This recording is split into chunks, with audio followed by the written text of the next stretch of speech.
Decembar, mesec slavlja, poklona, ali i glavobolje. Šta to obući za najluđu novogodišnju noć? Da nikog ne bi bolela glava, otišli smo kod Jovane Petković da nam da savet za prevenciju od novogodišnje glavobolje. Kako da zablistamo poslednju noć u godini? Sve zavisi od toga šta ko radi za novogodišnje večer, da li neko ostane kod kuće, da li neko ide da proslavi nešto glamurozije, neki hotel, neki, da kažem, bitniji događaj, ali naravno Nova godina nam daje tu slobodu i daje nam nešto da budemo malo posebniji, da ne bude to neki običan izlazak. Tako da to je večer gde možemo da se na sebe natrpamo gomilu šljokica i štrasa i glitera, da to bude eto tako da treba da je okej i da nije preterano. Opet ja sam nešto u poslednje vreme više za neku smirenu eleganciju, tako da eto uvek je neka crna haljina sa nekim dobrim nakitom odličan izbor koji možete i kasnije da nosite, ajde da budemo malo i praktični.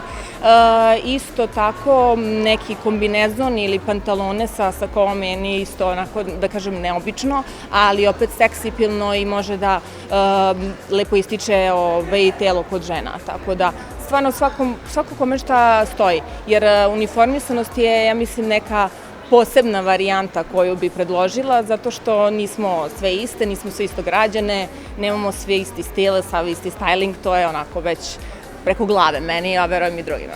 Ima li ona neku last minute ponudu? Imam jednu baš onako haljinu koja je dosta upečatljiva i ona mi stoji na mojoj Facebook stranici na naslovnoj strani.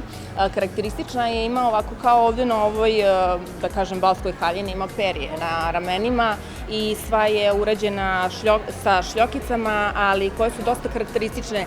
S jedne strane su mat, pa kad prevrnete, da kažem, prođete rukom prema njoj, onda ona može da bude i sjajna, tako da je dosta upečatljiva i dosta je onako zanimljiva i za Novu godinu. Jovana je inače i stilistkinja našoj najlepšoj sportistkinji Ivani Španović. Kad bi sve devojke bile kao Ivana jednostavne i ne samo što zna šta hoće, nego mi prepusti da ja obavim sve i ima poverenje u mene, tako da mi je to dosta bitno u nekoj daljoj saradnji. On mi kaže, znaš ti šta ja volim, znaš ti šta ja hoću, radi kako misliš da treba i meni je to stvarno jako veliko olakšanje. Znači, ona je tebi jednostavno sve prepustila? Sve mi prepustila, mislim, ona većinu stvari nikad ni ne proba, čak se desi da je samo pošaljem. Tako da ona je savršena što se toga tiče. Kada smo već kod sumiranja, šta je to obeležilo Jovaninu 2015. godinu? Moju 2015. godinu je obeležio rad koji sam, eto, ovako, dosta sam imala posla, revija u Podgorici gde sam predstavljala Srbiju, tako da, eto, to je neki onako pečat u moje karijeri za ovu godinu.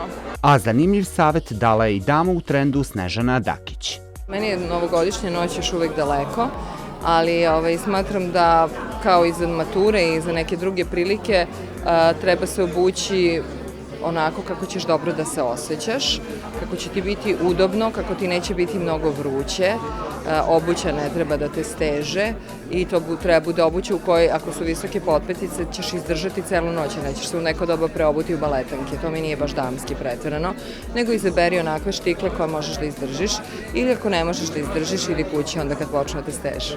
To je damski.